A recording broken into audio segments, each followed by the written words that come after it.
I call this meeting to order. It's now 8:52 a.m. We have quorum to start, so we will. Today on Bonjour tout le monde, j'espère. Hello everyone, I hope you're doing well.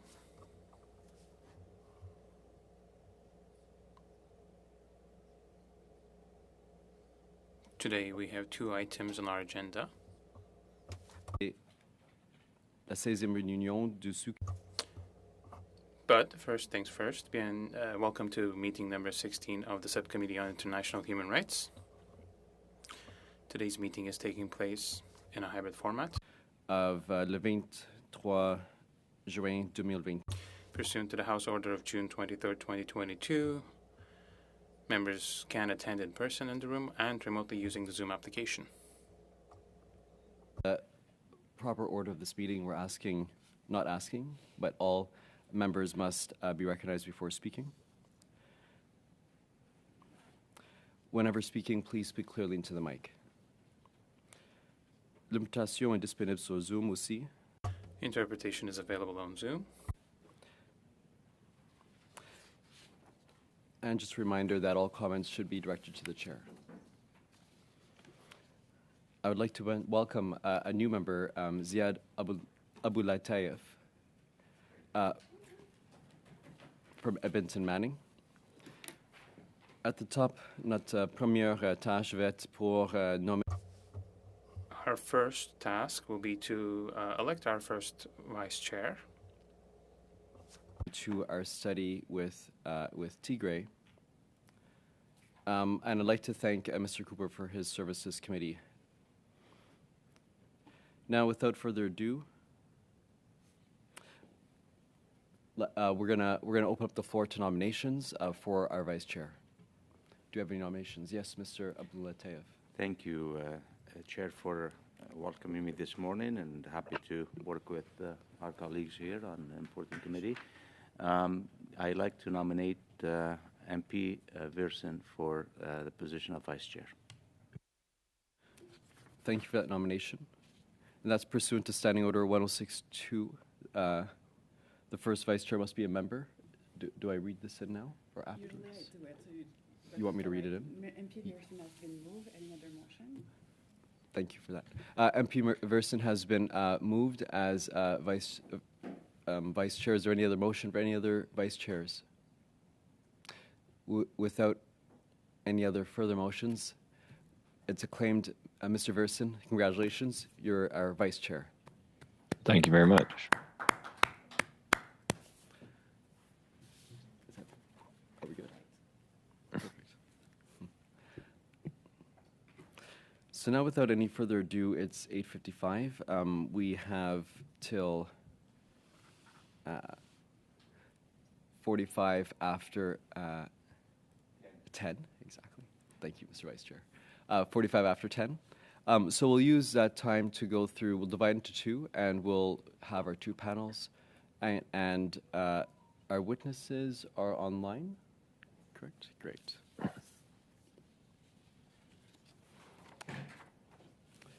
Just 1 second, please.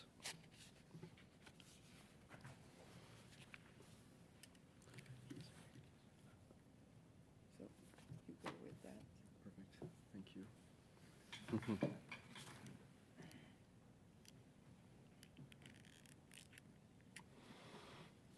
So now we're entering into the study on Tigray, which is continued from our previous meeting. We've already had one meeting on this where we had a number of committee members give impromptu testimony to us at a committee that worked, a meeting, I should say, that worked really well. We now have this meeting and the next one to study Tigray, after which we'll be writing a report. Now entering into the current situation in Tigray pursuant to Standing Order 1082 and the motion adopted by this subcommittee on Thursday, April 26, 2022, and on Friday, September 23, 2022, our subcommittee will resume the study on Tigray. It's a pleasure to welcome Gautam Gabriel. My apologies on the pronunciation of your name. Please do pronounce it properly for us. A postdoctoral fellow at Yale, and Ian Spears, Associate Professor of Political Science, University of Guelph. You each have a maximum of 5 minutes, and I'll keep timing. I ask you to keep timing also. 5 minutes for your opening remarks, after which we'll enter into rounds of questions and answers. Please, Mr. Gabriel Durel. My apologies again. Please pronounce it for us correctly so we know how to pronounce your family name. Thank you. Thank you, Mr. Chair. My name is Goitom Gabrieluel, so it was close enough. I'd like to thank the committee for inviting me to give this presentation. I will focus my presentation on why the atrocities in Tigray show very strong indications of genocidal intent. I'll start by noting that the stated objective of the Ethiopian government when they launched the war in November 2020 was to apprehend the leaders of the Tigray People's Liberation Front. What in fact ensued was, however, a systematic set of atrocities committed on the civilian population of Tigray. Many atrocities were committed. I'll go through some of the most severe ones. The first one is ethnic cleansing. The moment troops from the federal government of Ethiopia, the Amhara regional state, and Eritrea entered western and southern Tigray in November 2020, they proceeded to ethnically cleanse 1.2 million Tigrayans from these areas. The remaining Tigrayans were throughout 2021 subjected to killings and torture. Some of the most disturbing accounts include corpses of Tigrayans whose hands were tied behind their backs and the eyes gouged out that were floating down the river to Sudan in high numbers. A recent report by Human Rights Watch and Amnesty International concluded that these atrocities constituted crimes against humanity. The other atrocity that has characterized this war is the systemic sexual and gender-based violence and the use of it as a weapon of war. Prime Minister Abiy Ahmed unleashed a wave of systemic rape on Tigrayan women and girls after entering Tigray. USAID estimated in 2021 that 22,500 women and girls would need treatment from these violations, whereas a study from the Tigray Bureau of Health estimated these numbers to be around 120,000 women. The victims of these atrocities or crimes also reported that in addition to being subjected to rape, the perpetrators would often subject them to other forms of physical violence, such as inserting nails into their bodies. The ethnic motives behind these crimes were also made manifest by the statements that these perpetrators made during these actions. So some of the things that the victims report is that they told them, and I quote, that they were Amharizing them, cleansing them of their Tigrayan blood, and that a Tigrayan womb should not give birth. I think this provides indication that the rape, the purpose of the rape was to destroy the reproductive capacities of Tigrayan women, and thus constitutes a genocidal intention. The third atrocity I would want to draw attention to is the use of mass starvation as a weapon of war. The Ethiopian government engineered a large-scale famine in Tigray. This began during their occupation of Tigray between November 2020 and June 2021, where they systematically destroyed water pumps, crops, food storages. They looted the civilian population, as well as blocked those in need of getting access to humanitarian assistance. Since they were pushed out of central and southern Tigray in June 2021, all of Tigray has been under total siege, where no medication, very little food aid, and no basic services are allowed into Tigray. The former UN humanitarian chief, Mark Lowcock, has confirmed that starvation is being used as a weapon of war by the Ethiopian government. And he also stated that the Ethiopian government managed to block a declaration of famine in the UN in 2021. I think one important aspect of this war that has been neglected is the hate speech and what that tells us about the war. So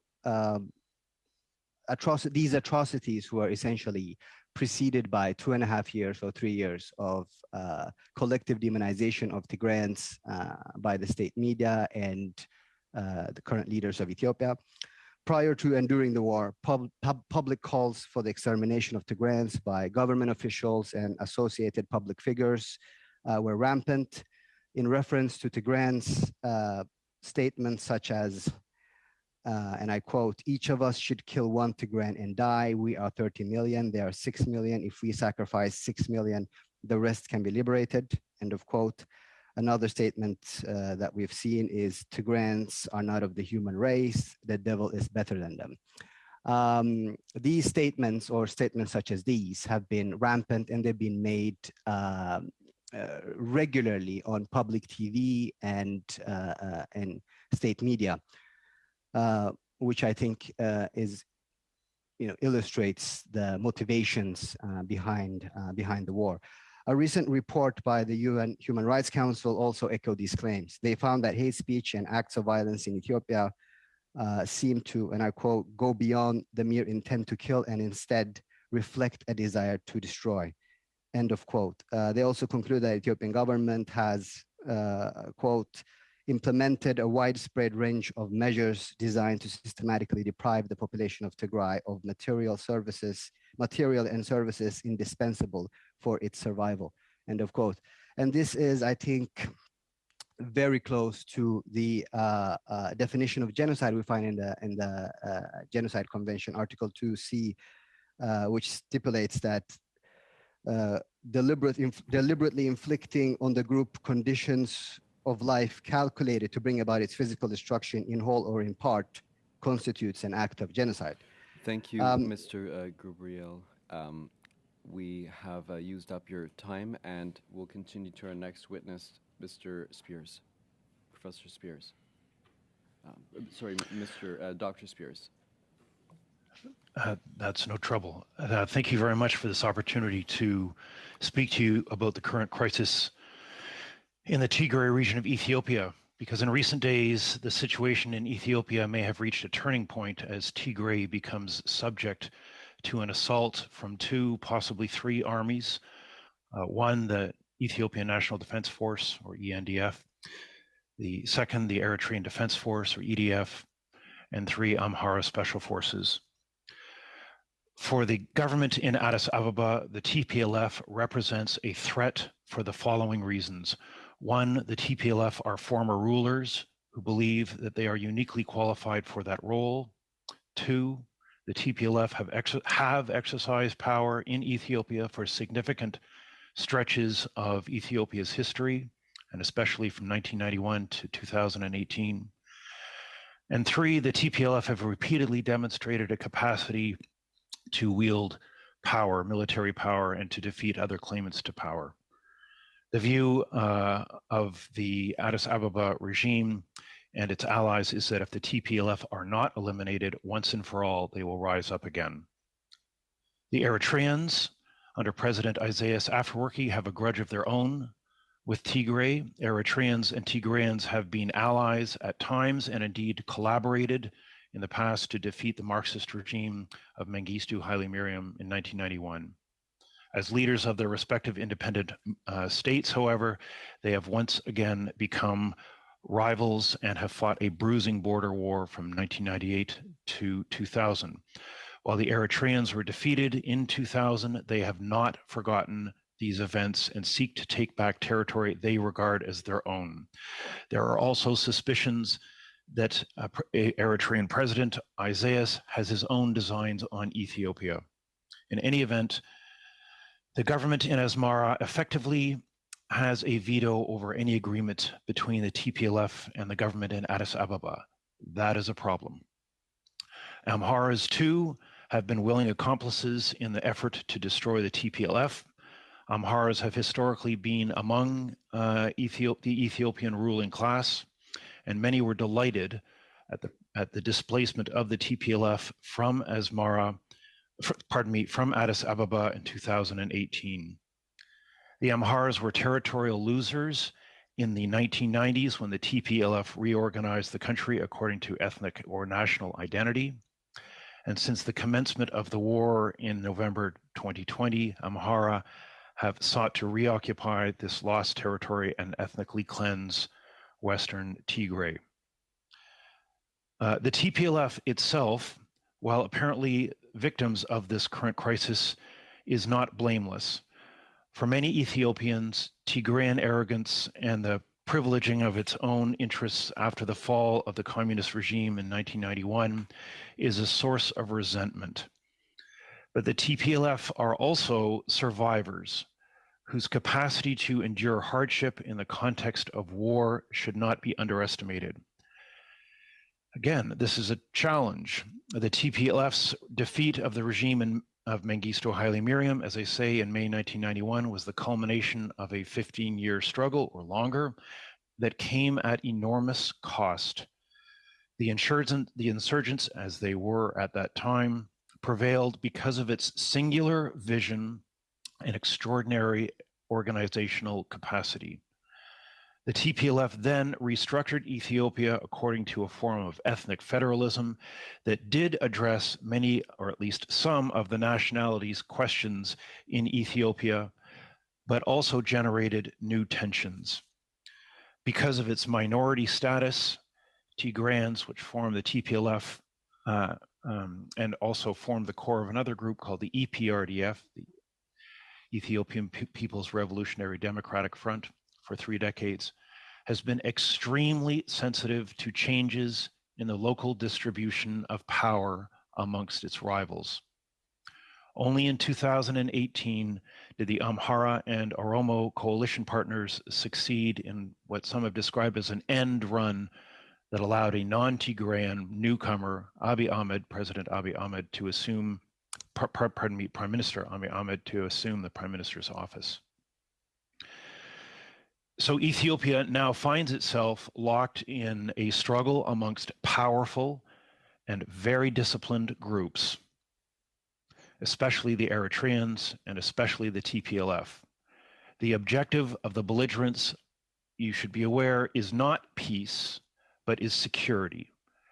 Virtually every action, every act of aggression, every act of intransigence, and every act of peace should be seen in this context. Even the peace between Ethiopian Prime Minister Abiy Ahmed and Eritrean President Isaias that led to the Nobel Peace Prize should be seen as a strategic move to isolate the Tigrayans, rather than an acknowledgement of the benefits of peace. While the Ethiopian government may respond favorably to political and economic pressure for a humanitarian solution, they are likely to resist any effort that obstructs its ability to destroy the TPLF as a military force. In humanitarian terms, the results will be disastrous. Thank you, Dr. Spears. We have reused up your time. We'll move into questions and answers, starting with MP Versen for 7 minutes. Well, thank you, Mr. Chair. I was kind of more understanding that we were having a third witness. Are they coming later, or they haven't made it? We are having 2 more witnesses and a second panel. Okay. So please go ahead. Very good. Thank you very much for your presentations to our guests this morning. Just going, Dr. Spears, we're just wondering about this committee is generally dedicated to the human rights abuses. Do you think that there is a way to separate the human rights abuses from the political situation?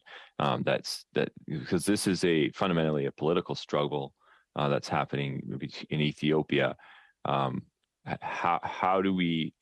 Should we separate the humanitarian issues from the political issue, and is that even possible? I think that's a terrific question. I'm not sure that it is possible. Each group, I mean, this is an issue that we deal with in any kind of ethnic or national conflict, is that the groups will often see themselves, the belligerents will see themselves as representatives of their respective peoples. And particularly in the case of the TPLF, but also with the Amhara group, is they see themselves as defending, and as especially, again, I'll say, as the TPLF, as being of the people.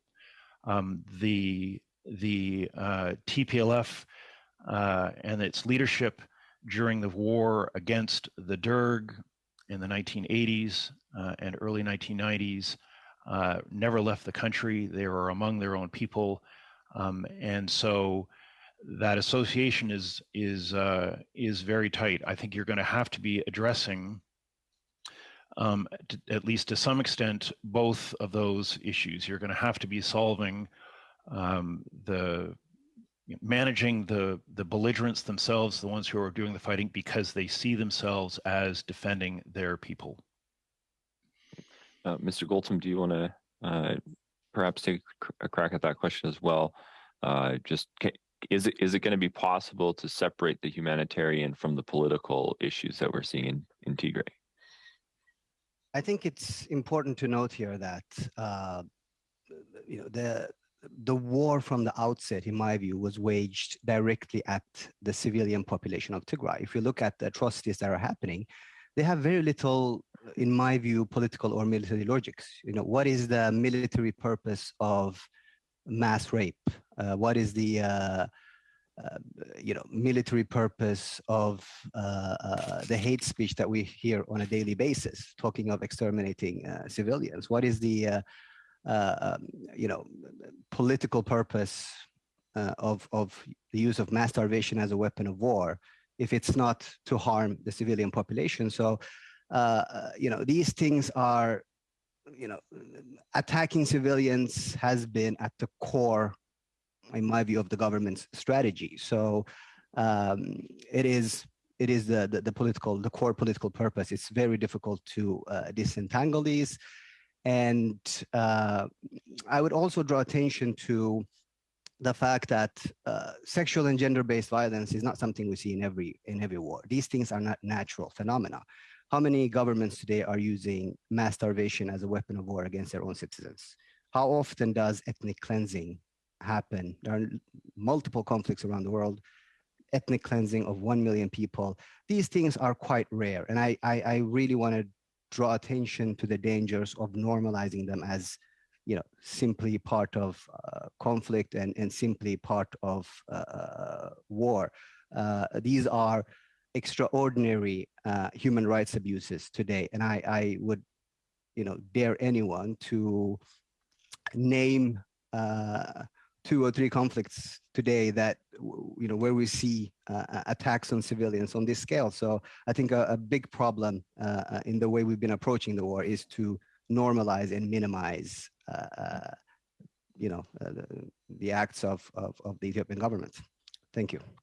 Mr. Spears, just as this committee is going to go forward, we're going to make recommendations to the Canadian government as to the Canadian government action. It feels like to me we play a role of referee. We can make statements around condemning bad action, but that we also have an opportunity perhaps on building democracy, building institutions, helping them do that in that country. Do you have any recommendations around those 2 areas of how do we play referee and how do we build a stronger democracy and should we spend time on the democracy side, I suppose? Mr. Spears. This is a very good question again, and it is not clear to me that there is an obvious solution, and I'm reluctant to put it in those terms. There have been since the post-Derg era. The Derg was the Marxist regime that was overthrown in May 1991. Since that time, there was some progress, but governments and their regional leaders are, as I say, extremely sensitive and defensive of their respective populations, and they are very reluctant to concede anything that will allow them to be dominated by somebody else. And so what I am concerned about is that in order to, well, the groups are so intransigent, so disciplined, and so powerful, and so reluctant to concede anything to the other, that it is going to be difficult, or at least the groups will not see it as possible to have a democracy as we see it, perhaps in Canada or the West, without defeating their adversaries. It's not going to happen. And other people may disagree. I think my views tend to be a little more, as the expression is, realpolitik, but I think that is the reality. I would add virtually every organization that writes on these issues will say things like, we need inclusive dialogue and negotiations without preconditions. And it is difficult to disagree with that, but it is easier said than done, and especially in this case where each group is so formidable. The first question was, how do you think Canada could play a referee role in this? We'll have to take that question up Okay. in another round from another one of our members. Next, we'll move on to Mr. Assassi for 7 minutes, please.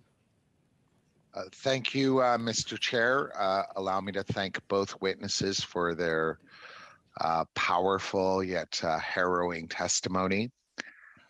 So if I could first start off with Mr. Spears.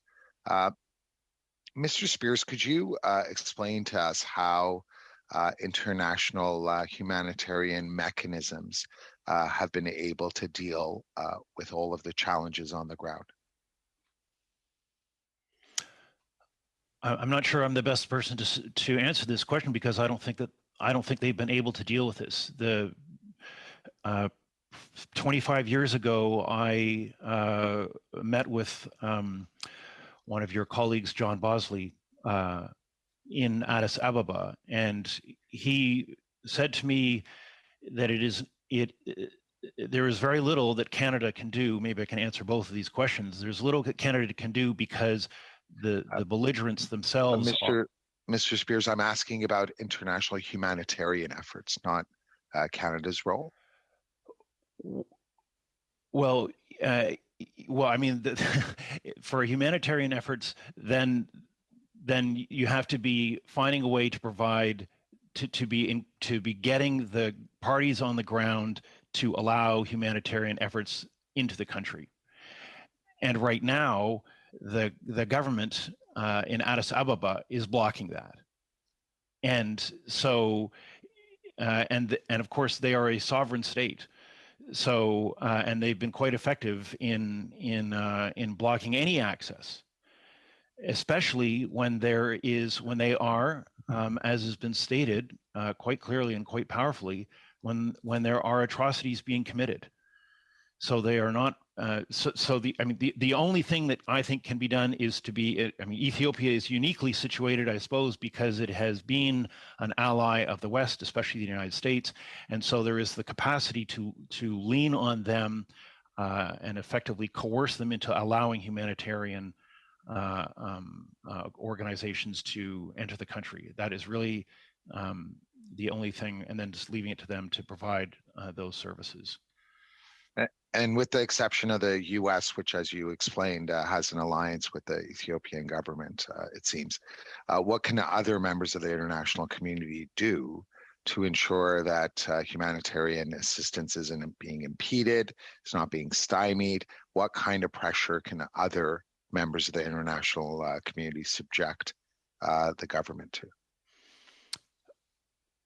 Whatever resources they have at their disposal. I mean, the problem is that really the only levers we have are things like aid, but aid is exactly what is needed.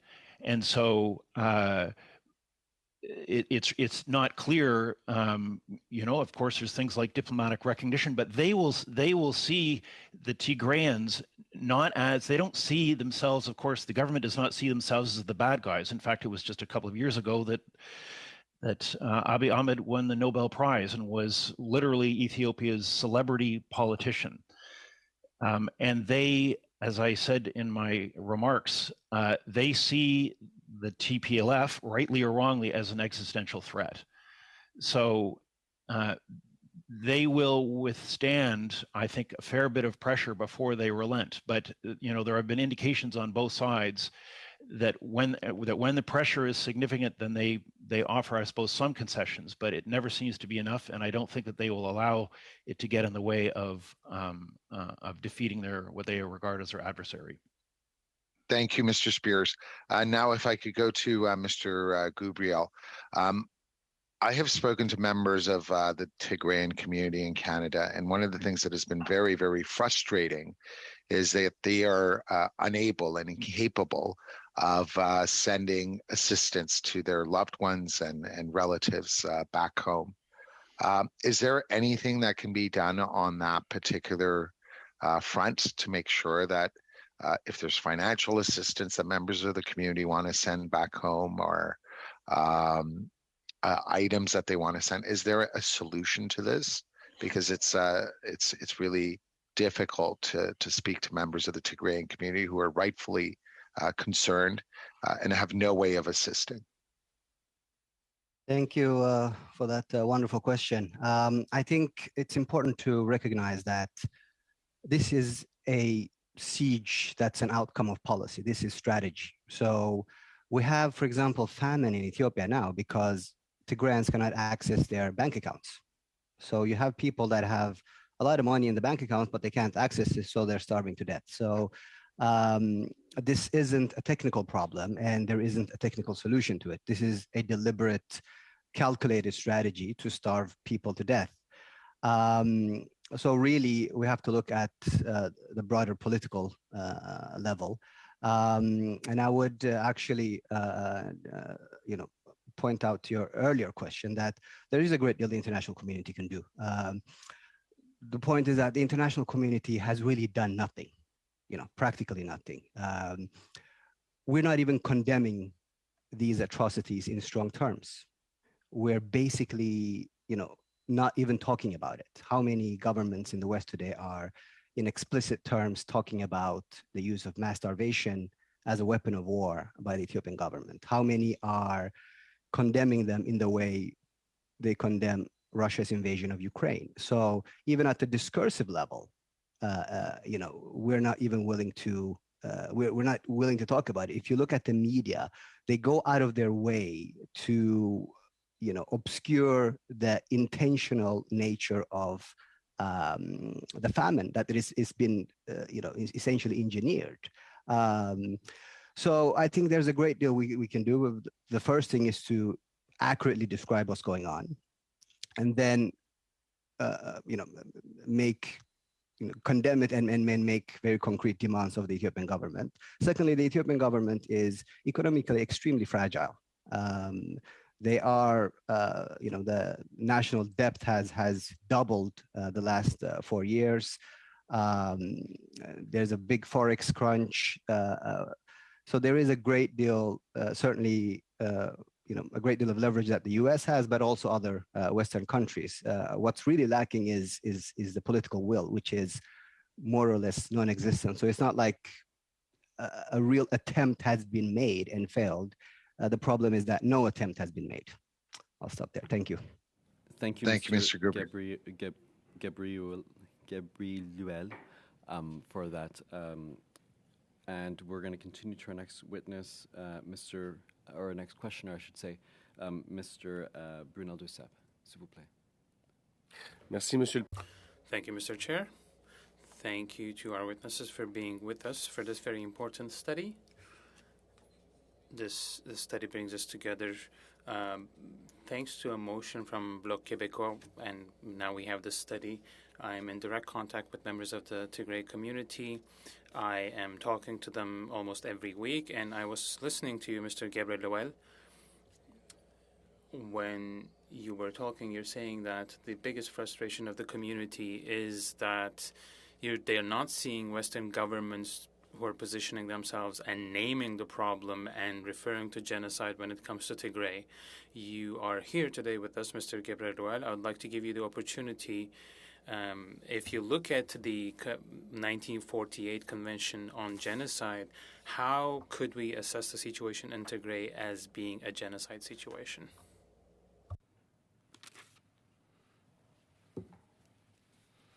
Thank you for that very excellent question. I think genocide is a crime of intent, and I think we have two very strong indicators of intent here. The first one is at a discursive level. The government itself has not been or shy about expressing its intent. Regularly, they've used dehumanizing language to refer to the Tigrayan people. That shows that their target is not the TPLF, but the population at large. And we have several instances where talk of exterminating the Tigrayan people has been expressly communicated via mass media either by officials or people, allies of the government. We have also a statement by the Finnish foreign minister and an EU envoy to the Horn of Africa and Ethiopia, who in his meetings with Ethiopian officials a year ago stated that they told him that they were going to wipe out the Tigrayans. So on a number of occasions, the government itself has made its intention to exterminate or destroy Tigray very clear. Secondly, we have behavioral indicators that show this intent. We have the use of mass starvation as a weapon of war. And I think it's, really, we have very strong evidence that this is deliberate and intentional and systematic. At this point, there is no sort of controversy around that. So if anyone thinks that this is not indicative of an intent to kill parts or all of Tigray, I would be interested in hearing the logic of the argument that, what is the motivation behind putting an entire population under siege and denying them access to food, destroying their crops, and then essentially engineering famine if it's not to kill all of them, right? What happens? What is the logical sort of sequence of outcomes when one does that? Of course, it is the mass murder or entire extermination of an entire population. So we have a number of behavioral indicators showing that they're taking systemic actions in order to destroy the Tigrayan people. And recently, the UN report by the UN Human Rights Council also states this intent, and I can, Mr. Spears, you published different articles on the leadership and the limits of government intervention in Africa, and you talk about the efforts of the international community when it comes to establishing peace. This is an article from 2007 I'm referring to, so you're an expert on this. So what's your opinion when it comes to the leadership displayed by international community, Tigrayan international community? And as a follow-up question, I will also come to the leadership that Canada has been able to display when it comes to Tigray compared to other events happening on the international level.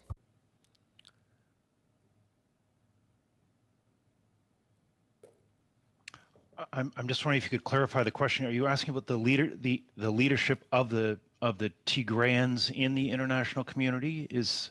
No. I was reading your article published in 2007. It talks about leadership and limits of government intervention in Africa. So, international community at the government intervention level in Africa, that's what I'm interested in. So what's your opinion about the international leadership, international community's leadership? Well, I guess my problem is that there are limitations on what can be done. I'm not sure if it's a quite, I suppose the leadership is disappointing. The problem I always have is I hear people saying that there's a lack of political will. I'm not always clear on specifically what the international community thinks should be done. The problem that Africa faces, the problem that Ethiopia faces, and that it occurs all across Africa, is that you have state borders that are drawn by outsiders. And that is the challenge that African rulers must contend with from independence forward. So I suppose there is a lack of leadership, but I'm always wanting to know specifically, what are you talking about that should be done? It's not, I don't think that Ethiopia is necessarily being ignored. I think that the fact that we're having this discussion today shows that Canada is showing some leadership, and this has been, obviously, I know you've had meetings prior to today on this issue. The challenge is that this is going to be a forever problem, because there is not a coherent regime. There are multiple political traditions across Africa contained within one state, and Ethiopia is just among the most profound demonstrations of that problem. You have several groups that regard themselves as entitled to rule and as wanting to assume power in order to protect themselves, not because they're power hungry, but because they regard that as central to their rule, so central to their group's protection. So there are limitations on what the international community can do, whether or not they want to demonstrate leadership. Thank you, Dr. Spears. We're going to continue with our next questioner, Ms. McPherson. Thank you, Mr. Chair. And I would like to thank our witnesses for being with us today. This is, of course, your testimony is incredibly difficult to hear, and is making me feel like there needs to be more that we can do, and it is hard to hear that it is. Those solutions are particularly hard to come by. I do worry. I'm grateful that we are taking on this study right now. This is something that's been happening since November 2020. I think it is something that we should have been studying sooner, much sooner. I know we had tried to do this in the last session, and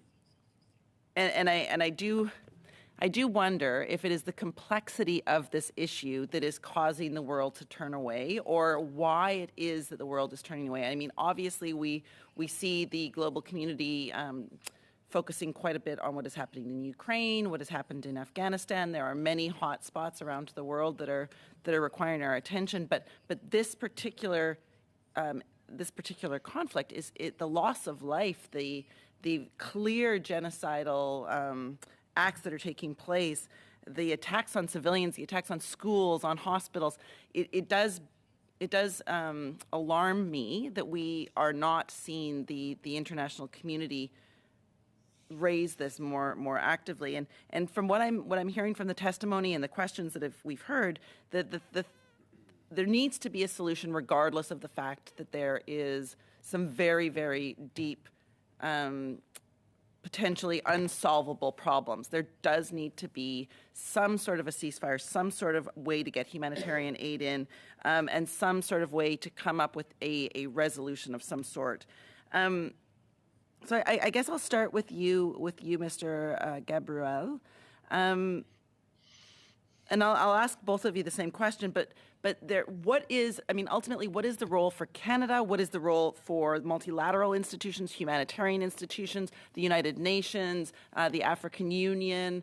What is the role for those, and how does Canada play a bigger role in influencing those multilateral institutions. I mean, ultimately, what's happening on the ground is horrific, and Canada must, as a huge contributor to Ethiopia, we must be able to have some sort of influence for a solution. So, if I could start with you, Mr. Gabriel, and I know I probably pronounced that incorrectly. I apologize. Thank you. Thank you for a fantastic question, and pronunciation was fine. I think, you know, I'll go back to the same argument that I was making earlier. You know, an easy initiative that comes at a very low cost for any global actor today is really to put Tigray on the agenda and to, you know, clearly states what's going on, because there's been a systematic you know, attempt by media, civil society actors, diplomats to really obscure what's going on in Tigray. And it's really interesting that it's taken 2 years to have this conversation globally. And it's important to ask what was going on the past 2 years. The past 2 years, we've seen the international community really try to bury this story. You know, many indicators one can point to, regurgitating the government's views on things. There's been a very sort of clear interest in not upsetting the Ethiopian government. And I think it's important to move from that. It's important to have one's priorities clear.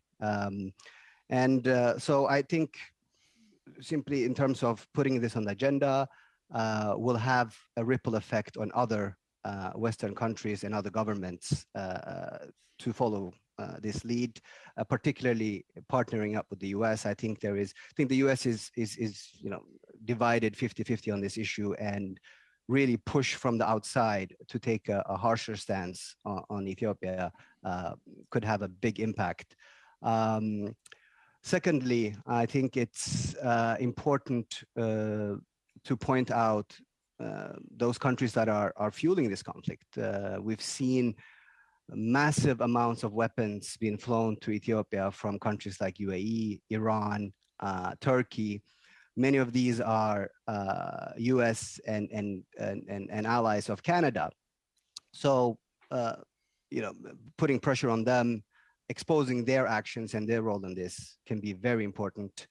And finally, I think it's important to distinguish the complex political issues from the mass atrocities. You know, it's fine that we have political conflict. It's one thing that we can't agree on democracy, that certain groups want to rule, or you know, we have flawed elections. It's another thing that we're using mass starvation as a weapon of war. So I think it's important to focus on those core elements. Regardless of what happens politically, no one should be using starvation as a weapon of war. No one should be engaging in ethnic cleansing, and we shouldn't be putting civilians in their tens of thousands in ethnic concentration camps. So I think, you know, really focusing on these narrow core human rights issues is what's needed in the immediate term, and the political questions I think can be engaged with through different means over the long term. But immediately, this is what I think should be prioritized. Thank you. Thank you. If I could ask Dr. Spears for his thoughts. I know we don't have very much time left. Well, the obvious things are, if you're wanting to, if Canada needs to be as even-handed as possible, which I assume they do, is offer venues for negotiation or support negotiations and encourage negotiations. Second is apply economic pressure on the government to the extent, as I say, that that's possible. Being aware that there are problems and challenges associated with that too. I would be very concerned if the government were to collapse. And third, I guess, would be to reward progress. So when progress is being made, then that would require Canada to step up and provide incentives for more progress. Thank you. But again, thank you, Dr. Spears. And we're now going to have a final round. We'll have 2 minutes for each and every party, which will likely give you one question and an answer. We're going to start off with Mr. Sidhu for 2 minutes, please. Thank you, Mr. Chair. Dr. Spears, if you'd like to continue to finish your answer. Sorry, you got cut off there. Well, my answer is again to raise. I feel like I'm not being very helpful. I'm causing more problems than anything else, except to say that you have at some point, if this problem is to be solved, there has to be a decision made about what Canada wants out of this situation. Are you wanting to support the government, or are you wanting to support the TPLF? And I understand that that is a decision that people don't want to make. But it, in some ways, is going to be unavoidable because both groups are powerful.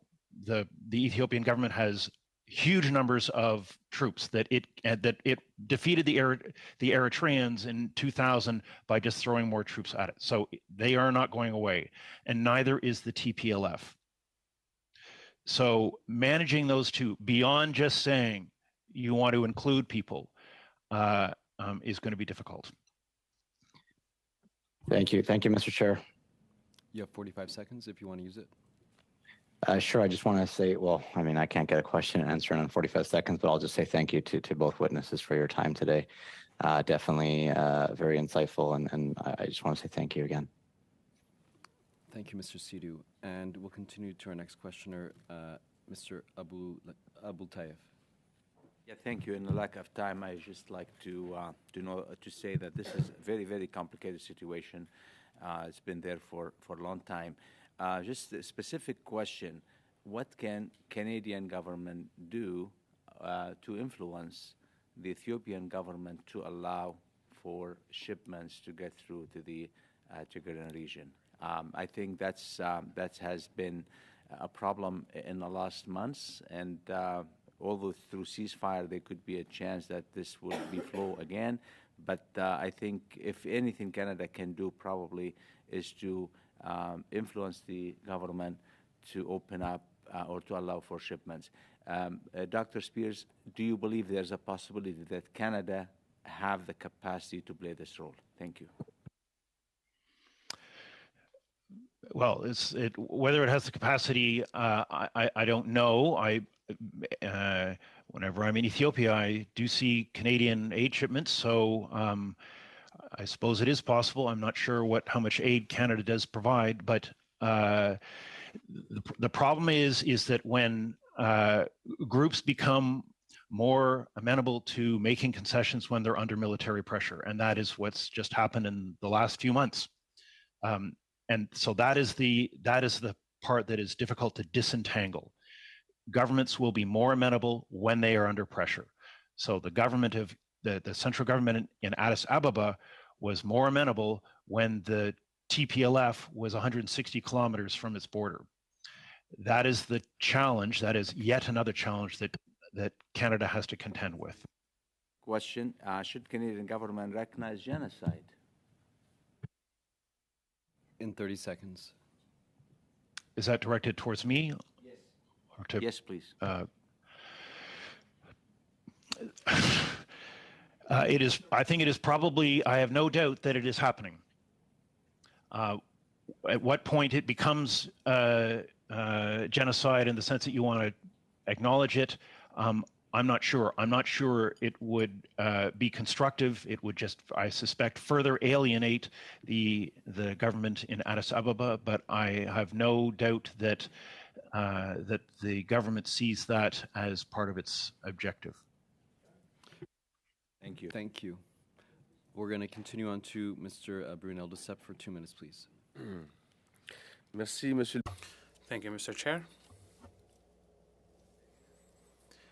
I will refer to the study we undertook about the Uyghurs using the genocide word.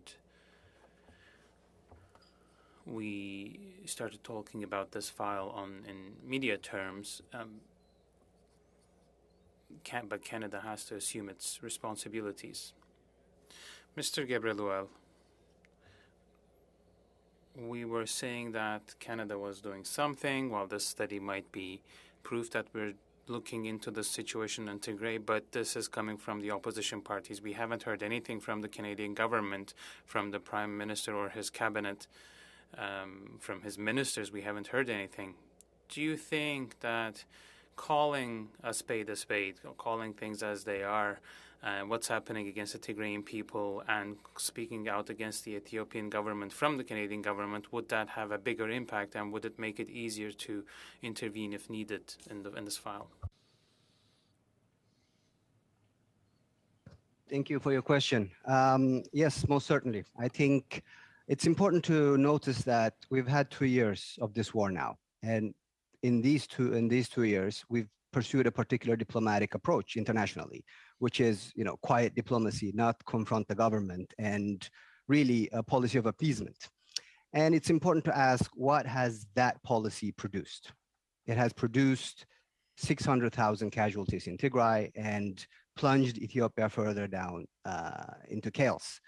So I think at this point, it's fair enough. We have enough evidence to conclude that that diplomatic approach has not succeeded, and there's no reason to think that it will succeed. Not calling a spade has only emboldened the Ethiopian government, and they're continuing to make these genocidal statements in public. And I think that's an indication that really they have understood that the international community has decided not to confront Ethiopia, regardless of what it does. And I think that's very dangerous. I think,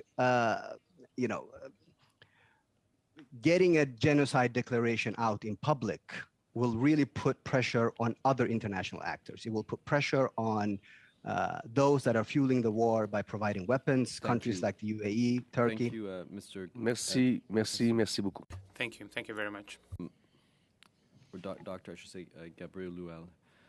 And finally, to Ms. McPherson for 2 minutes. Thank you, Mr. Chair, and again, thank you to our witnesses. I'm going to echo what my colleague from the bloc has said, that we have heard members of all parties speak about this, but we have not heard from the government. I have here a list of letter after letter I have written to the Minister of International Development and the Minister of Foreign Affairs, and have received 0 responses to those letters. So I'm shocked that we are not hearing from them, and I will be writing again to urge them for a response. I did want to take this last little bit of time. I know that we have cut you off, Dr. Spears, repeatedly, and I wanted to give you just the last minute to talk a little bit more about the African Union and the multilateral institutions and the roles that they can play in this conflict, please. In a minute and a half. Well, the African Union has been involved. The problem is that it is not necessarily seen as an impartial body. The African Union is based in Addis Ababa, as you may or may not know, and the former Nigerian President Olusegun Obasanjo has inserted himself quite actively in this process, but he is seen as too close to the government. So to the government of Ethiopia. And so I think the African Union is obviously interested in solving this problem. They do not like having attention on one of its member states. But one of the problems is that it's the African Union that is seen as being potentially biased in favor of the government. So if you're asking about a role that is non-African, I mean, the African Union is often pointed to as African solutions to African problems, but in this case, that's a troublesome one. So it may be that other states have to get involved. Just the issue is that finding a body that is agreeable to both sides is itself a challenge. So Canada could play that role. Yes, I think so. I think so. And we'll leave it at that. Thank you to the witnesses for being here in this first panel. Your testimony is extremely important and is going to be included into a report. I want to thank you again, Dr. Gabriel Luel, postdoctoral fellow at Yale University, and Dr. Ian Spears, associate professor of political science at Guelph. Thanks for being here. we're going to now switch it up with our other witnesses and take a moment's break while we do that. Don't go too far away from your chairs, those of you by Zoom.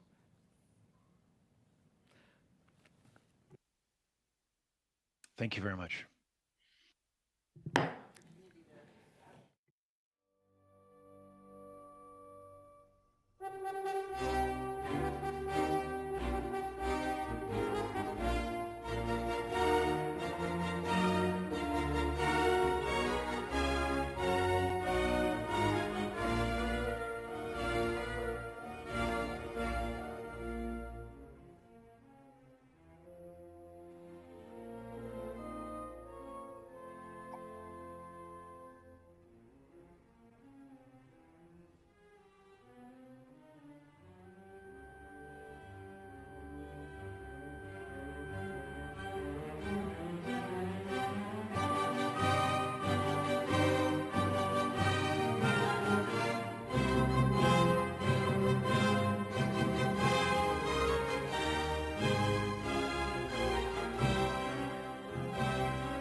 We're going to resume our meeting.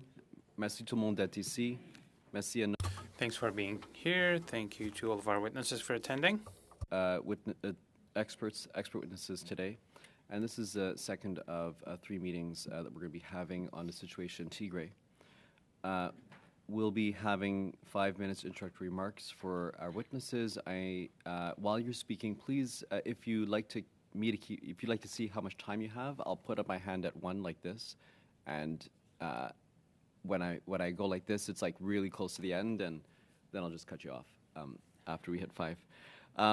So we have today with us Dr. Heilom Kebede Mekonnen, who is a postdoctoral fellow at the University of Maryland, and also Maître Sarah Teach from the United Tigray Canada. She's an international human rights lawyer, joining us today also. We're going to start off with Dr. Mikkonen for 5 minutes, please, for your opening remarks. Okay, thank you very much for giving me a chance. So before I came to the United States during the war, I was in Tigray. So I was an academic dean for the University Hospital Aider in Tigray, Mekelle, and I was witnessed all the atrocities happening during the war as a CEO of the University Hospital. So today I will only mention few of the cases of sexual harassment and abuses happen in the girls and women, which I was overseeing, and all these girls and women to take from our hospital to the safe house downtown in the city. So I will only mention a few of the cases. The first case, I'm just reporting. I'm sorry if some of the words are a bit disturbing. So I'm just asking ahead an apology if somebody is making this. So the first one is a 65-year-old lady which came from our hospital, and she was presented with a complaint of gang rape, and she was raped both anally and vaginally by 5 Eritrean troops.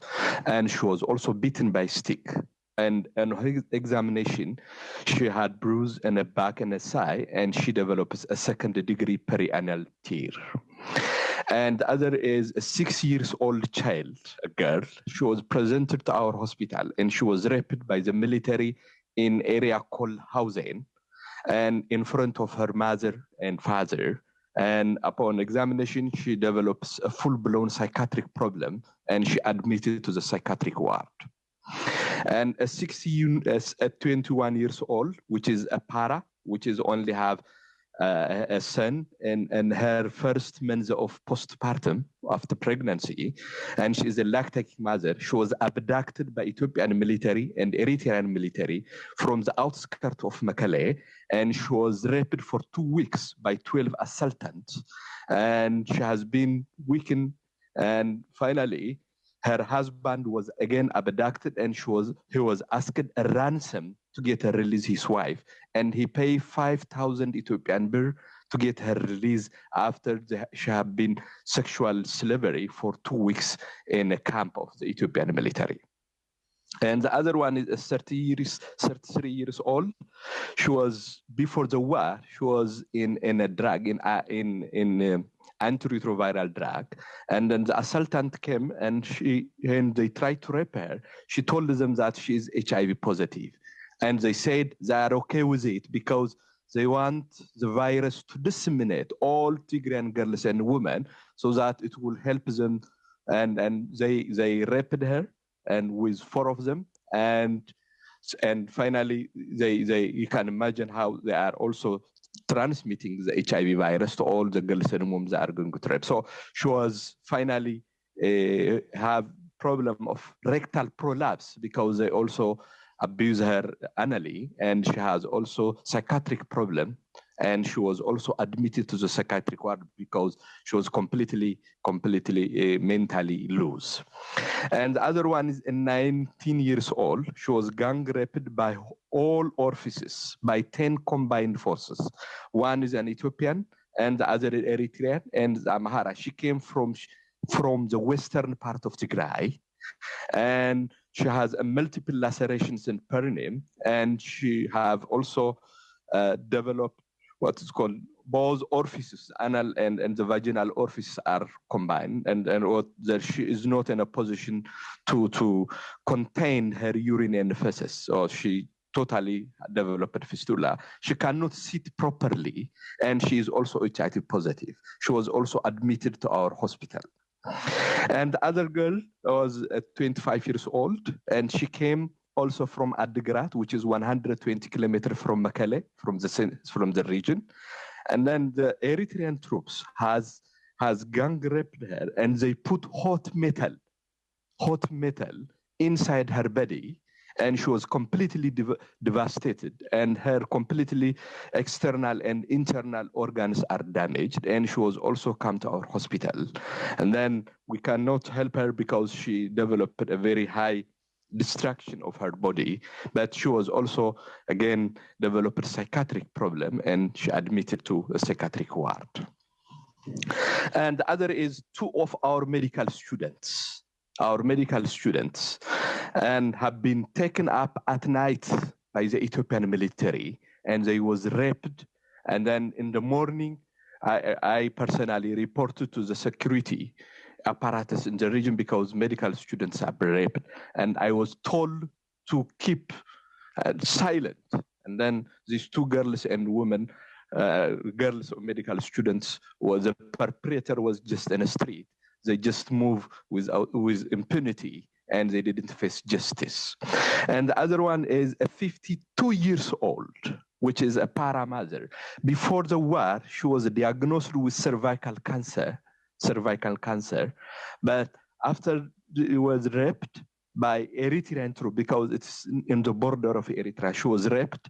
And then finally on the rape, then she broke up, the war broke out, and she was raped by two military Eritrean. She was brought to our hospital, and on an examination, she had vaginal bleeding from the fragile cervical and vaginal mass, and she also developed an offensive foul smellings.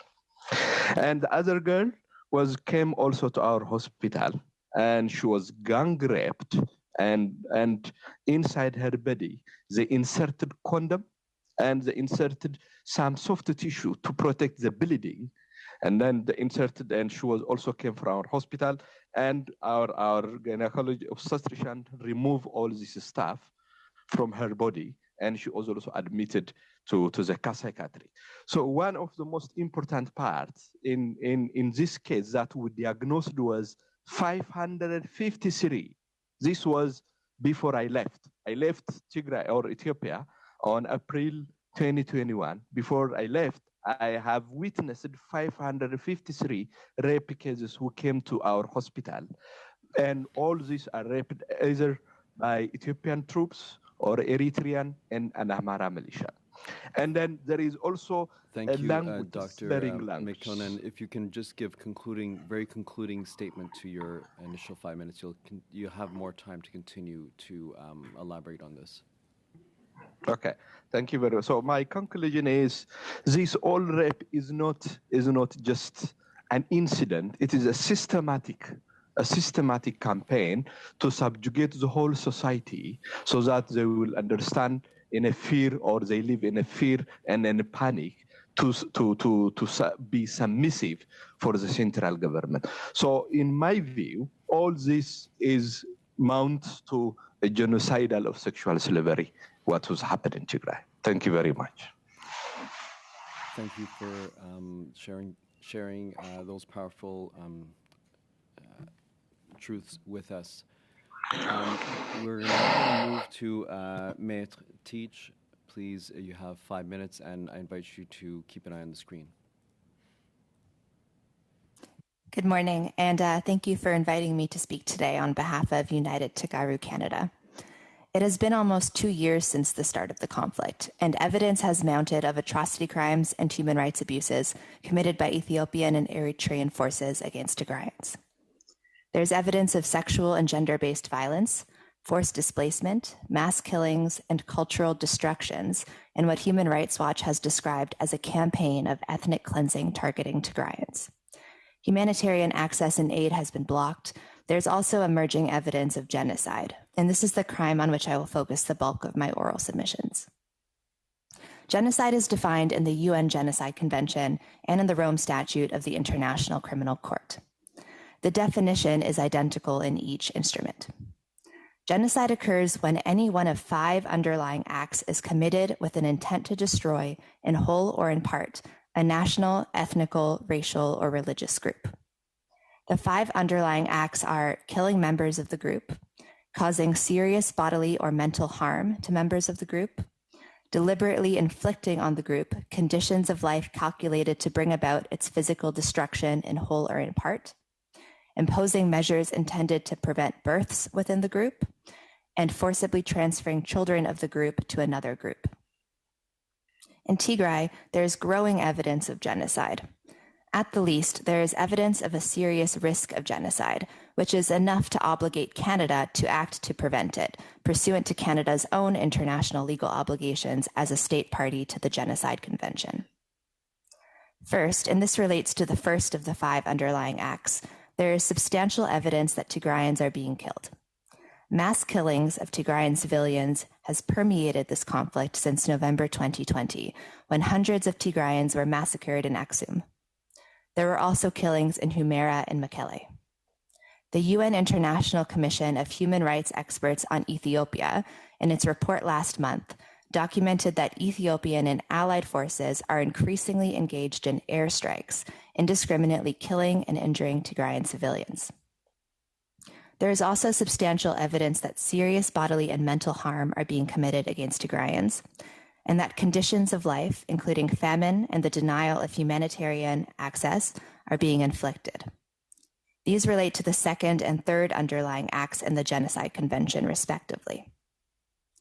The UN International Commission concluded that there are reasonable grounds to believe that Ethiopian and allied forces, quote, implemented a widespread range of measures designed to systematically deprive the population of Tigray of material and services indispensable for its survival, end quote. In other words, famine is being used as a weapon of war. The requisite intent to destroy a group is often the hardest to prove, but in Tigray, there is mounting evidence of intent to destroy Tigrayans as a group. Reporting by Human Rights Watch found sexual violence to be a defining feature of the conflict, and evidence of genocidal intent is evident from the testimony. For example, one 30-year-old survivor shared that as she was raped by 4 men, they said to her, quote, "You and your race are a foul, toilet-smelling race and should not be on our land," end quote. The UN International Commission found that Tigrayan women and girls are targeted with particular violence and brutality, and that attackers use dehumanizing language suggestive of an intent to destroy the Tigrayan ethnicity. One Tigrayan woman was told after she was gang raped that, quote, "Our problem is with your womb, and a Tigrayan womb should never give birth." Genocidal intent is also indicated by the indiscriminate targeting of civilians, and by repopulation of Tigrayan areas in keeping with a governmental policy to change the ethnic character of the region. We have heard earlier this morning about dehumanizing hate speech. All this is indicative of an intent to destroy, in whole or in part, the Tigrayan people. This evidence of an intent to destroy, when paired with at least one of the 5 underlying acts, is indicative of genocide. At the least, the evidence documented so far in this conflict denotes a serious risk of genocide, which is enough under the law that Canada is obliged to act. The next question becomes how Canada should act. Our fulsome recommendations to that effect are included in UTC's most recent brief, which is dated October 2022, which I am told you will receive next week. Among other things, Canada should impose targeted sanctions on Ethiopian and Eritrean officials responsible, engage in criminal prosecutions using our universal jurisdiction laws, and resettle Tigrayan refugees, including the 65,000 plus that are presently in Sudan. I will leave it there for now, and I'll be happy to answer any questions. Thank you.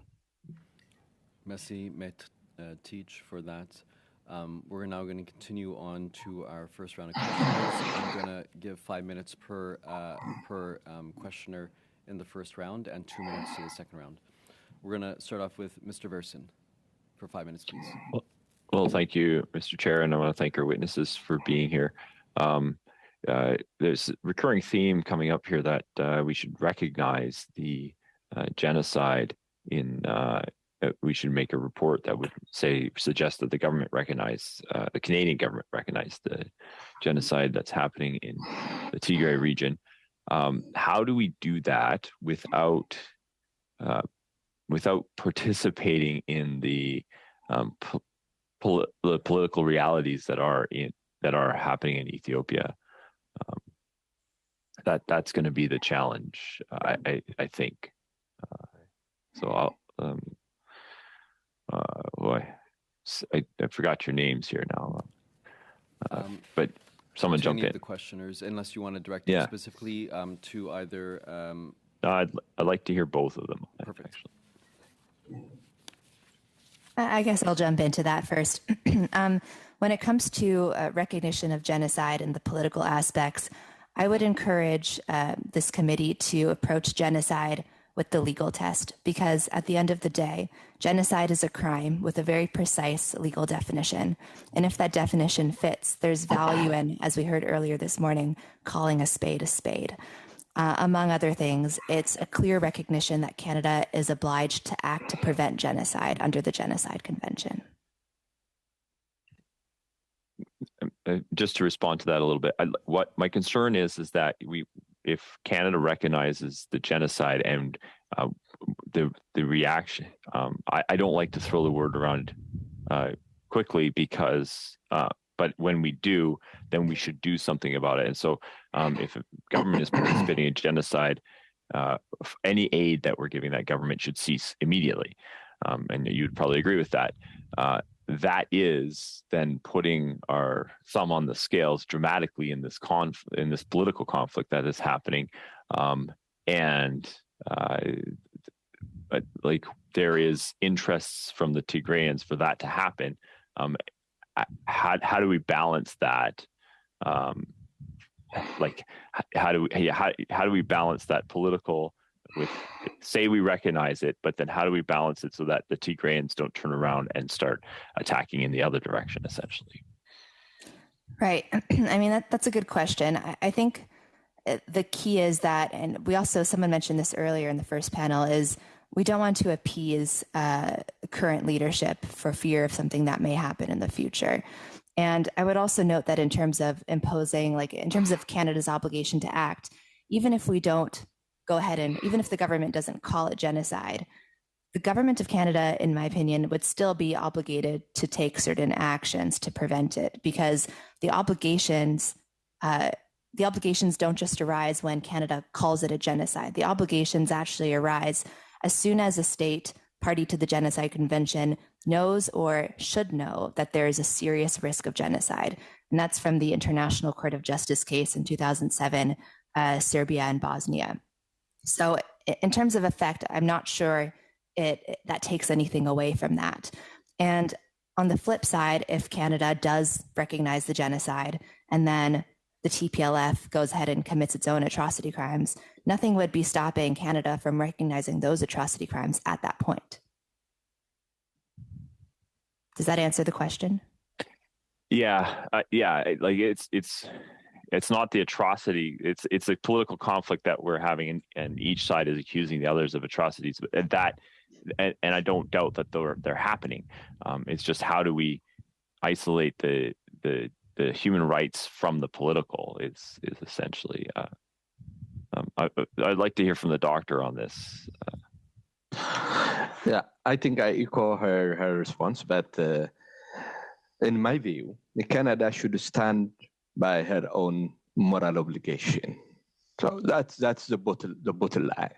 And we should not, in my view, Canada should not just move to appeal or an appeasement for the government or for the Tigrayan, but they just have to stand on their own moral obligation so that they can move in any way. So it's what matters is not political. What matters is human right violation, in my view. I know human rights may coined with political or ideological view, but at least in Canada, and the interest is more on human rights. So that can be just go when they stand with their moral obligation. Is it really happening, or is it not really happening? So if it is really happening, and then they should go and say something. They have to make, I believe, they have a very good leverage on the government or the central government of Addis. So they have to use all the leverages what they have in their hand. But so far, Canada was really quite reluctant to go ahead or to face the government of Addis.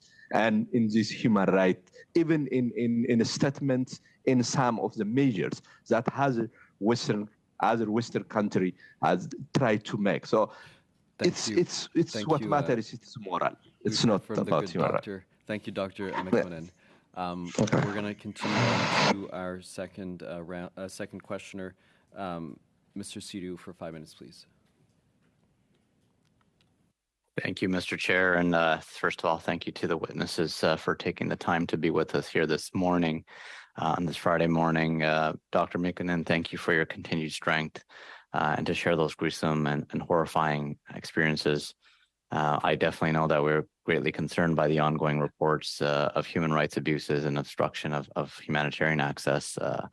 And I also understand the government of Canada has provided roughly $40 million for humanitarian funding to help support those most in need in Ethiopia. And just hearing from you firsthand and the stories and given your experience and insights, I'd really like to hear more about if you can speak to the ongoing work at the regional level to find a peaceful solution to the situation. Yeah, thank you very much. I think what we have to do is the regional African Union was, in my view, has no much guarantee for the peace going. But in any way, if we have to stick on that, so the international actors like Canada, European Union, and United States may have involved as international or multilateral involvement, so that this peace has to come at least in any way in a very short time. So in this case, the Canadian what can do is they have to pressurize the government to at least immediately declare a cessation of hostility. And in that case, and if there is cessation of hostility declared, and then the Tigrayan has to be also pressurized to abide or to accept that cessation of hostility. So before we go, because there is a very aggressive war going on now, and many people distraction is so. Before the war, before November 2020, Tigrayan, especially in the health sector, was a model in the other part of the region. But now, more than 70% was distracted. So what is left is now again distracted, and what is left is the civilian population, and again get killed and raped. So the first things now the Canadian can do is just pressurize the government at the moment so that cessation of hostility can be declared immediately. And then this can be also, again, accepted by the Tigrayan or by the Tigrayan government or regional government. So this African Union by itself alone, I'm not sure that it can solve the problem, because African Union is very close to the Addis regime, so that the other side or the other actor is usually complaining that it cannot solve the problem by itself. It needs Canadian and other Western countries to be involved. Thank you. And Ms. Titch, I'd like to kind of hear your views as well. Yes, I would echo what the doctor said. The African Union has ceased to become really a feasible option. I would note that in the Human Rights Watch report, they suggested a Security Council-led arms embargo. So that's an option, using other more international multilateral institutions. And I read just last night that the Security Council intends to meet on this issue shortly. So that could be an option. Okay, thank you. Yeah. I know in November last year, Minister Joly, our Minister of Foreign Affairs, spoke with His Excellency Moussa Faki Mohammed, Chairman of the African Union Commission. And during that conversation, Minister Joly emphasized Canada's, of course, profound alarm regarding the rapidly deteriorating situation in Tigray. Moreover, Minister Joly reiterated how essential it is to work towards a political solution and, of course, an inclusive national dialogue in order to ensure a peaceful resolution of the conflict. I've got less than a minute left, but can you speak to maybe the latest developments on this political situation? I know you kind of did it in your opening remarks, but if you can take some time now to kind of express more on that. Ms. Titch. I'm sorry, I didn't know that was directed to me. Right, so I think the issue with political solutions and negotiations, there's actually one point I'd like to raise in my very short time, and that's the involvement of Eritrea in this process. I understand that at one point Eritrea was invited to the negotiating table, and in my view and in United Together Canada's view, that legitimizes inappropriately the role of Eritrea on the ground. Thank you, Mr. Chair. Thank you, Mr. Sidhu. And exactly within 5 minutes, masterfully done. Mr. Brunel Duceppe, please, for 5 minutes. Pour 5 minutes. Merci, Monsieur. Thank you, Mr. Chair. Thank you very much to our witnesses for being with us in this study, which is of key importance, especially for the Tigrayan community in Canada, and they are putting pressure on us so that this government takes action, finally. During the first panel, we heard about a lot of the proof, a lot of the evidence that is there, and Mr. Mekonnen also referred to multiple cases, and he's underlining that there's a genocide taking place in the Tigray right now. But I'd like to ask a question to Ms. Teach. I admire her work on many topics, by the way. So what is then the difference between ethnic cleansing and the genocide? It might not be very clear for everyone, especially if they're not experts, as you are. So would you please kindly explain the difference to us between the two? A great question, and gladly. Genocide is an international crime. It's an atrocity crime that's defined very clearly in the Genocide Convention and the Rome Statute of the International Criminal Court. And I've already gone through that definition in my opening remarks, so I won't repeat it. Ethnic cleansing, on the other hand, is not an atrocity crime that's under the jurisdiction of the Rome Statute of the ICC. Its definition can, though, be gleaned from a UN commission of experts that was tasked with looking into crimes committed in the former Yugoslavia. That commission defined ethnic cleansing as rendering an area ethnically homogenous by using force or intimidation to remove persons of given groups from the area. That same commission, in its final report, defined ethnic cleansing as a purposeful policy designed by one ethnic or religious group to remove by violent and terror-inspiring means the civilian population of another ethnic or religious group from certain geographic areas. I know those two sentences are a bit of a mouthful, but essentially that's what ethnic cleansing is. And ethnic cleansing in the context of Tigray has been alleged and supported with evidence already by the likes of Human Rights Watch. It was also the subject of an internal U.S. government report, which found that Ethiopian officials deliberately and efficiently are rendering Western Tigray ethnically homogenous through forced displacement and then repopulation of the regions. Merci. Thank you so much. You spoke about the risk of genocide, or genocide that is currently going on, rather. But when there's risk of genocide and when there is active genocide happening, so Canada is under the same obligations at the international level, if I understand this correctly, whether it's a risk or an ongoing genocide. Do I get this right? Yes, that's right. Under the Genocide Convention, states parties to the convention have an obligation to prevent genocide. Canada is a state party to the Genocide Convention, as is, interestingly enough, Ethiopia. But then in this case of Bosnia and Serbia that came out of the ICJ in 2007, the court clarified that that obligation doesn't arise when there's a full-scale genocide. It actually arises when there's a serious risk of genocide, which makes sense because if the obligation is to prevent, you can't, preventing a genocide that's already happening seems a little bit like it defeats the purpose of the convention. So these obligations, we understand them, but in the text of the Genocide Convention that was signed, preventing or punishing means of achieving these are not necessarily included in the convention. So when it comes to Canada's obligations following its signature of this document, what would be the means to either prevent or punish this genocide or genocide risk? Great question. That's right. The Genocide Convention does not outline specific actions. Essentially, Canada should really just be using all the tools available at its disposal to prevent genocide. So that can include targeted sanctions against Ethiopian and Eritrean forces for responsibility, including command responsibility for the genocide. So anyone who's at the top and ordering it or failing to punish it can also be sanctioned under our Magnitsky laws or Special Economic Measures Act. We can also use criminal prosecutions and also using like aid, removal of aid.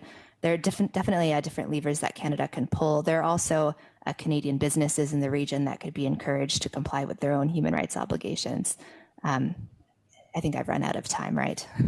15 seconds. It's a very long question. Thank you so much. And we're going to continue to our last question of this first round. We'll have a second round. Ms. McPherson for 5 minutes. Thank you, Mr. Chair.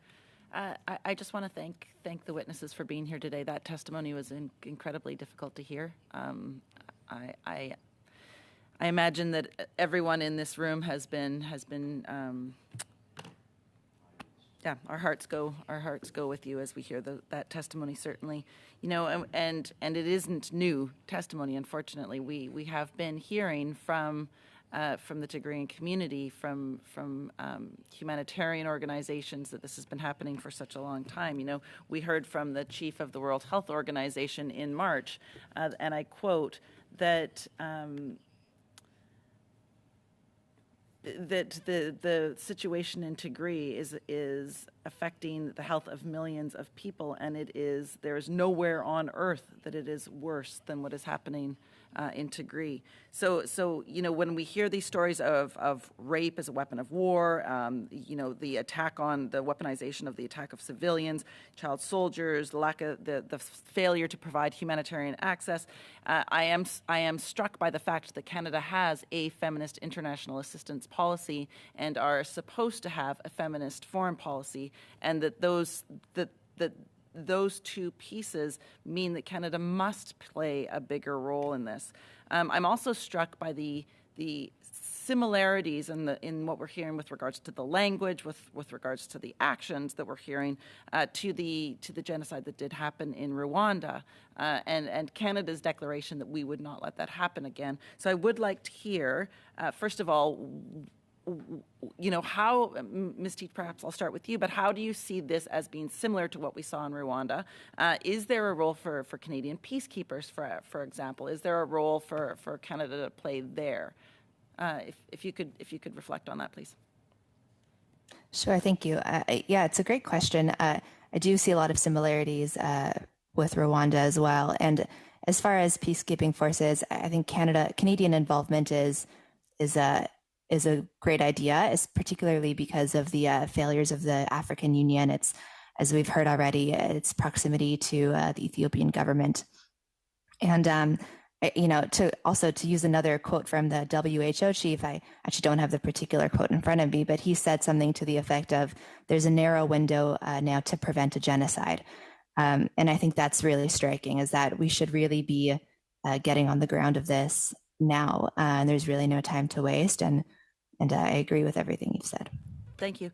And I would also just ask for both of you perhaps to comment on the fact, you know, we did hear in the last panel that there is risk to declaring this genocide, in that it will cause escalation. It will inflame a very, very difficult regionally political situation. However, we've also heard that the failure of the international community to step up, to raise the issues of what are happening in Tigray has given some impunity.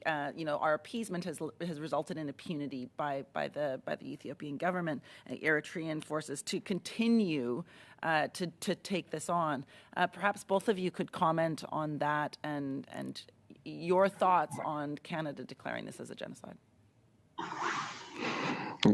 Yeah, I think the Canadian and international community, the failure, has emboldened both Eritrean and Ethiopian government. So by declaring these atrocities, I don't think that there will be an aggressive or things may not be aggravated back, because once they know, and then they will not live with impunity. And once they know, they face justice, so that they can even come to the terms, so that they can make a little bit negotiation. So Canada, in my view, has a very good leverage on the central government of Addis.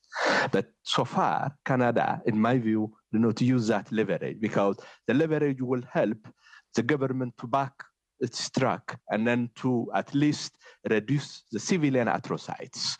He can fight with the military, but the civilian atrocities and the rape, and also the government by itself has invited an Eritrean, a foreign country, to decimate all its own population.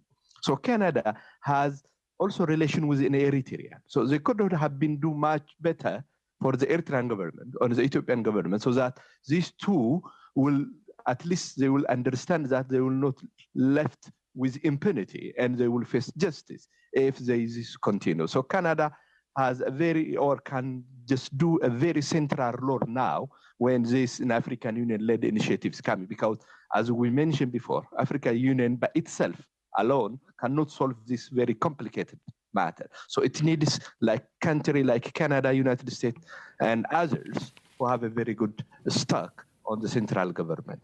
So by declaring genocide, I don't think that things will be aggravated on the ground. Thank you, Dr. Mekonnen. We are now going to continue to our final round, each for 2 minutes, and I just ask you to keep your clocks on and keep an eye on me personally. I'll give timing. With our first questioner, Mr. Assassi, for 2 minutes.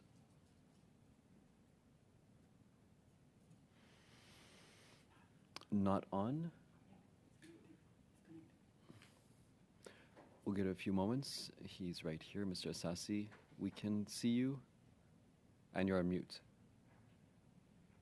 Apologies, I thought it was the Conservative member who got to go first. Thank you, Mr. Chair, and thank you to our two witnesses. My first question was, we know that Canada has provided $45 million of assistance. Is there any evidence that this assistance is helping individuals in the most affected areas of Ethiopia? Has it arrived? Yeah, I think if the question is for me, we are not sure because there is no, for instance, in Tigray, there are sexual survivors, sexual abuse survivors. They couldn't get any support. And they are still just left at limbo without any medical supplies and also some hygiene materials. So I'm not sure if the Canadian generosity has reached to the poor in the other end. That I'm not sure. So I think it's up to the Canadian government to ask whether these girls and women, for instance, has been get a supply or some helps or assistance from the generous, the people of Canada and the government of Canada. Fair enough. Thank you for that. Now, Ms.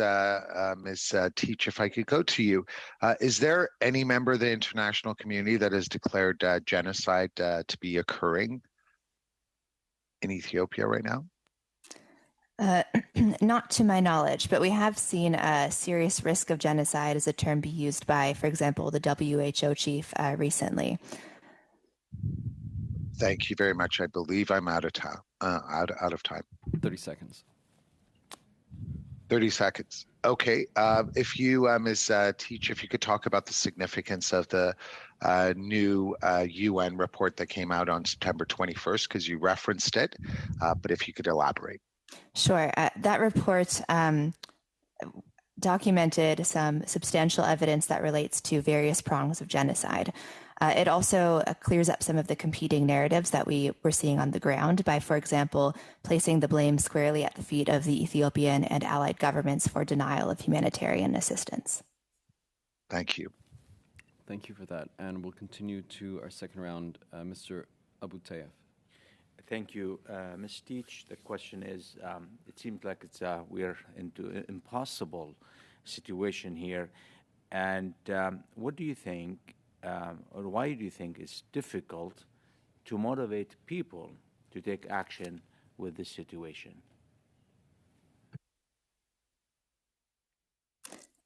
To answer a little bit bluntly, it seems to always be a little bit difficult to motivate when we're dealing with Africa. And it's really unfortunate, but it's a trend that we've seen over many, many years. And I think also there were competing narratives on the ground that were fueled by, among other things, a blockage of internet and cell communications. So what we saw was a proliferation of the Ethiopian government narrative and not much ability to counter that effectively. And to tie it back to this report that came out in September, the UN report, that's part of the reason that's so important, because it really did clear up some of those competing narratives.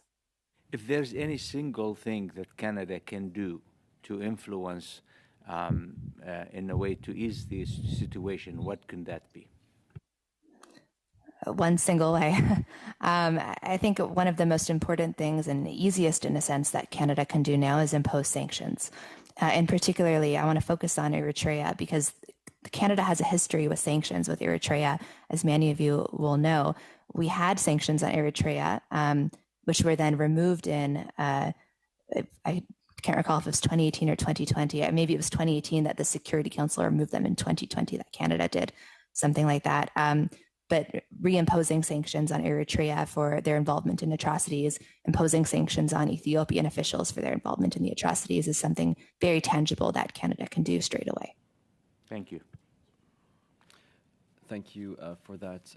And next, our next questioner will be Mr. Brunel Duceppe, please, for 2 minutes.